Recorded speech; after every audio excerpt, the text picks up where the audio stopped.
반갑습니다. 조국입니다. 대학에서 법, 제도, 인권 이런 거 공부하고 가르치고 있고요. 내가 꿈꾼 나라 시민정치 행동에서 조금 전에 발표하셨던 김기식 위원장과 함께 공동준비위원장 맡고 있습니다. 이제 다 혁신과 통합의 필요성 문제는 다 말씀하신 것 같습니다. 현행법상 대통령 결선 투표제가 없거든요. 정당 명부 비례대표제 약하거든요. 그랬을 때 내년 12년 4월에 전국적으로 어떻게 1대1 구도를 만들 것인지, 그래서 의회 권력을 어떻게 교체할 것인지, 그 다음에 내년 12월에 진보개혁 연합정부를 어떻게 만들 것인지를 정말 고민해야 될 것 같습니다. 저는 사실은 이런 말 하면 이상하게 들릴지 모르겠습니다만은 5년 집권에서는 세상이 안 바뀌는 것 같습니다. 진보개혁 연립정부, 연합정부가 서서 한 30년 집권했으면 좋겠습니다. 그렇게 하려면 힘이 필요한 것 같습니다.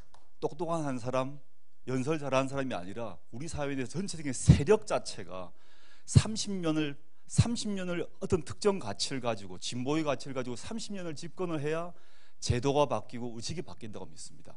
그런 첫 출발이 되었으면 좋겠습니다. 제가 내가 꿈꾼 나라라는 이름의 조직이기 때문에 그 이름을 빌어서 해보았습니다. 뭘 꿈꾸시는지. 억울하면 출세하고 부자 되면 되는 나라를 꿈꾸십니까? 이거 아닐 거라 생각이 듭니다. 어른들 많이 말씀하시죠. 억울하면 출세해라, 돈 벌어라. 그래서 비시카드 사면 부자 됩니까? 부자 아빠 펀드 사면 부자 됩니까? 아닙니다. 비시카드 쓴다고 해서 부자가 안 되거든요. 그럼 우리를 뭘 꿈꿀 것인가 생각해 봐야 될 것 같습니다. 전 이렇습니다. 승자 독식, 약육 강식을 막는 나라, 정부가 이걸 해줘야 되는 거죠. 부와 지위가 부당 세수되지 않는 나라, 이게 정부의 몫이라고 봅니다. 간단히 요약하면 그렇습니다. 이에 대해서 저는 세 가지를 말씀드리고 싶습니다. 수많은 게 필요합니다만, 첫째, 노동이 존중되는 나라가 필요합니다. 우리의 한국 사람들의 대부분은 일하는 사람이거든요. 회사건 공장이건 자기의 노동을 통해서 돈을 버는 사람들입니다. 첫째, 저는 이걸 꿈꿉니다. 최저임금으로 빅맥 세트는 먹을 수 있는 나라를 꿈꿉니다. 지금 현재 우리나라 최저임금이 OECD 최저입니다. 2012년 4,580원입니다. 빅맥 세트 5,000원입니다. 빅맥 세트는 먹어야 됩니다. 둘째, 비정규직 문제입니다. 우리나라 비정규직이 정부와 시민사회가 합의할 수 있는 통계가 한 800만 명입니다. 곱하기 가족 3 정도 하게 되면 적어도 약 2천만 명 정도가 비정규직의 고통에서 자유롭지 않습니다. 그럼 비정규직 문제를 해결하려면 어떻게 되느냐? 동일 노동, 동일 임금 원칙을 보장해 줘야 됩니다. 모든 비정규직을 모두 정규직으로 못 바꾼다 하더라도 같은 노동, 같은 양과 질의 노동을 했다면 임금만큼은 같이 주는 것이 제가 지금까지 배우고 가르치고 있는 정의의 원칙에 부합합니다. 김진숙 씨입니다. 지금 수도 없는 세월을 이 위에 있습니다. 정리해고가 남발되기 때문입니다. 기업 사정 이해할 수 있습니다. 그 임금이 오르고 다른 나라에 비해서 경쟁력이 떨어진다 이해할 수 있습니다. 그렇지만 지금과 같은 무자비하게 사람을 자르는 방식의 정리해고 금지해야 됩니다. 이런 앞에 세 가지가, 즉 최저임금, 비정규직 문제, 정리해고, 이 문제가 노동을 중심으로 적어도 노동하는 사람들이 살지 못하는 조건이 있기 때문에 해고가 되면 바로 추락합니다. 복지란 게 무엇이냐? 추락된 사람을 밑에서 잡아줘야 되거든요. 그게 망입니다. 망. 사회안전망이 딴 게 아닙니다. 노동을 해서 실업이 되거나 몸이 다쳐서 불구가 되거나 그러면 살아야 되거든요. 그 안전망을 마련해야 되는데 우리 현재의 안전망은 너무너무 약합니다. 추락하면, 당장 해고되면 사망이죠. 저는 안전망이 튼튼한 나라를 두 번째 꿈꿉니다. 우리나라가 1등 좋아합니다. 자랑스러운 OECD 1등을 우리가 기록하고 있는 게 몇 개가 있습니다. 최장시간 노동입니다. 자살률 1등입니다. 산업재해율 1등입니다. 사교육비 1등입니다. 비정규직 비용 비율 1등입니다. 이런 1등 이제 그만해야 됩니다. OECD 평균 수준은 가야 됩니다. 우리나라가 G20 개최했다고 막 파티하고 난리 났습니다. OECD 수준에서 우리나라 경제력 수준 평균 이상입니다. 근데 이런 것들은 왜 1등을 해야 됩니까? 아니죠. 그런데 뭐가 꼴찌냐? 저소득층, 장애인, 실업자를 위해서 정부가 지원하는 사회적 공공지출 비용 꼴찌입니다. 정부의 현금 지원과 세금 혜택으로 인한 불평등도 꼴찌입니다. 보건 관련 지출 규모 다행히 꼴찌에서 2등입니다. 사회 안전망이 얼마나 약한지 알 수 있습니다. 노동도 약하고 복지도 약합니다. 이렇게 해서 우리가 살 수가 없는 거죠.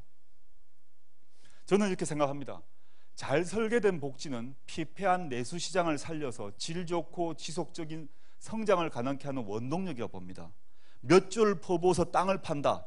그 순간 그 기간 동안 노동이 일자리가 창출됩니다. 매일 매우 질 나쁜 일자리가 창출됩니다. 시쳇말로 노가다만 창출됩니다. 우리가 그런 직장을 원하느냐? 그렇지 않습니다. 복지를 통해서 다른 나라의 경험, 우리가 이미 복지국가를 이룬 나라, 복지국가로 가고 있는 나라를 보게 되면 복지를 통해서 성장을 이루고 있음을 여러모로 확인할 수 있습니다. 저는 60년대 이후로 한국이 압축적인 경제 성장을 해왔습니다. 10%씩 튀었습니다. 2만 불 이후에는 10%씩 절대 못 됩니다. 우리나라만에 제가 저주를 해서가 아니라 2만 불 이후에는 대부분 나라가 잘해야 3%입니다. 그 상태가 현재 우리 모습인데, 이때 이제 우리 차례는 뭐냐? 현재 차례는 노동과 복지의 압축적 강화가 필요하다라고 생각하고 있습니다. 과거 2004년에 권영길 민주노동당 대표께서 이 질문을 하셨습니다. 살림살이 좀 나아지셨습니까? 라고 질문 던졌습니다. 우리 모두 이제 던져야 됩니다. 경제성장이 마구 됐는데 실제 삶들이 우리의 삶이 어떠한가? 불안합니다. 언제 잘릴지 모릅니다. 내 자신은 이 경쟁에 승리했지만 나의 성공이 자식에게 이어질지 확인할 수 없습니다. 또 돈을 퍼붓습니다. 노인연금, 노후가 됐어도 그 연금 또 자식에게, 또 손자에게 계속 불안과 경쟁 속에서 살아가야 하는지 생각해 봐야 됩니다. 영양실조의 저는 우리는 민주주의가 이루어졌습니다. 우리 대표자 뽑을 수 있습니다.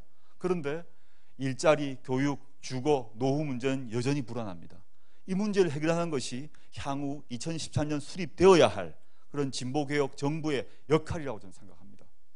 과거에 노무현 대통령께서 사실상 정치적 유언이라고 저는 봅니다. 돌아가시기 전에 진보의 미래라는 책에서 이 말씀을 쓰셨습니다. 제가 간단히 읽어보겠습니다. 노동의 유연아, 그것도 우리가 할 수 있어 라고 놔버린 것이 가장 아픈 데입니다. 우리가 무너진 건 그 핵심은 노동입니다. 아주 중요한 벽이 무너진 것은 노동의 유연성을 우리가 정리해고를 받아들인 것이에요 라고 노동 얘기를 한번 정리하셨습니다. 두 번째, 복지 문제였습니다. 내가 잘못했던 것은 오히려 예산을 가져오면 색연필을 들고 사회정책 지출, 복지 얘기입니다. 끌어올려 하면서 위로 쫙 그어버리고, 즉 경제관료의 말을 듣지 않고 빨간 줄로 쭉 긋고 이까지 올려와, 이렇게 했어야 되는데, 무식하게 했어야 되는데 라고 한탄을 하셨습니다. 더 강력하게 연대주의의 법과 제도를 만들어 나가고 사회 문화를 그렇게 만들었어야 한다라는 얘기를 노 대통령께서 퇴임 후에 반성을 하시면서 이런 말씀하신 바 있습니다. 지금 아까 권영길 대표가 말씀하셨던 살림살이 나으셨습니까? 라는 그런 질문과 노무현 대통령의 정치적 유언은 사실상 일맥상통한다라고 보고 있습니다. 세 번째 제가 바라는 것은 유전무죄, 무전유죄 또는 유권무죄, 무권유죄가 없는 나라입니다. 국가 권력이, 특히 검찰 권력이 똑바로 선 나라라고 생각합니다. 제 전공이 법이다 보니까 이 얘기를 하지 않을 수 없습니다. 이 얘기는 과거 지강원이라는 탈출범이 얘기를 내뱉었고 나중에 사살되었죠. 근데 지금도 이 말이 1988년에 했던 이 말이 지금도 우리 주위에 돌고 있습니다. 돈, 권력이 없으면 죄가 유죄가 돼버리고 돈과 권력이 있으면 빠져나가는 상황, 이걸 어떻게 이해할 것이냐. 이건희 회장 엄청난 돈을 배임, 조세, 포탈했습니다. 그런데 2번의 특별 사면 받았습니다. 그러시고 나한테 하신 말씀이 모든 국민이 정직했으면 좋겠다, 거짓말 없는 세상이 되길 바란다라고 말씀하셨습니다. 이분의 머릿속에는 본인은 정직한데 국민이 부정직한 겁니다. 본인은 앞에서 보았듯이 배임, 조세, 포탈 등등으로 유죄 판결을 받으셨는데 이분은 다르게 생각하십니다. 이분 생각에서는 모든 대통령은 5년제 고용사장입니다. 이분 입장에는 고용사장이 왜 회장을 한테 덤비는 거지? 이해가 안 됩니다. 모든 국민은 자신의 고용자입니다. 그러니까 이런 말씀하시죠. 민주공화국의 원리가 삼성공화국의 원리에 눌릴 때 우리의 민주주의는 끝장이 난다 봅니다. 어떤 새가 있냐? 실제 사례입니다. 7천원 훔치고 징역 1년 6월 선고되었습니다. 이분에게 어떻게 사실 이 징역이 정당하다고 말씀드릴 수 있을까요? 그렇지 않을 겁니다. 납득되지 않을 겁니다. 청와대 대포폰 수사입니다. 청와대에서 민간인 사찰을 하고 난 뒤에 들킬 것 같으니까 대포폰, 조폭들이 쓰는 겁니다. 이 대포폰을 가지고 이분이 막 대포폰을 사서 서로 막 눈 감고 있는 분입니다. 대포폰을 써서 싹 증거인멸을 했습니다. 그런데 국무총리실 소속 직원인데 당시 국무총리였었던 정운찬 총리도 전혀 알지 못했습니다. 근데 이분은 자기 혼자 다 했다고 합니다. 무슨 부귀영화를 꿈꾸려고 국무총리실 공무원이 대포폰을 쓰면서 민간인 사찰을 왜 합니까? 이분의 상급 보고라인은 이영호 고용비서관이었죠. 청와대. 한 번 부르고 난 뒤에 수사를 안 합니다. 그런데 어제 박태규 씨가 자진 입국했습니다. 한상률, 천신일, 에리카 김 등에 이어서 다 자진 입국을 합니다. 이게 뭘까? 제 생각에는 해외에서 정리할 시간을 다 주고 자진 입국하고 나면 특수수사는 뭐하냐? 이 정리된 말을 받아 써서 이분이 찍어주는 사람만 수사하는 것이 특수수사입니까? 저는 아니라고 봅니다. 그래서 우리가 법 집행에 있어서 이런 말이 저는 생각이 납니다. 모든 동물은 평등하다. 그러나 어떤 동물은 더욱 평등하다. 도대체 어떤 동물이 누굴까? 우리 사회에서 고소형, 강부자 이런 쪽이라고 봅니다. 그렇지 않은 쪽 같은 경우는 여기에 속하지 않은 거죠. 더 평등하지 못한 거죠. 세 가지로 말씀드렸습니다. 첫째는 노동의 문제입니다. 두 번째 복지의 문제입니다. 그 다음에 세 번째는 정의의 문제입니다. 노동과 복지의 정의가 바로 서는 나라, 그것이 법과 제도로 안착되고 그러한 가치가 법과 제도가 되어가지고 사람들의 의식이 바뀌는 그런 나라를 원합니다. 감사합니다.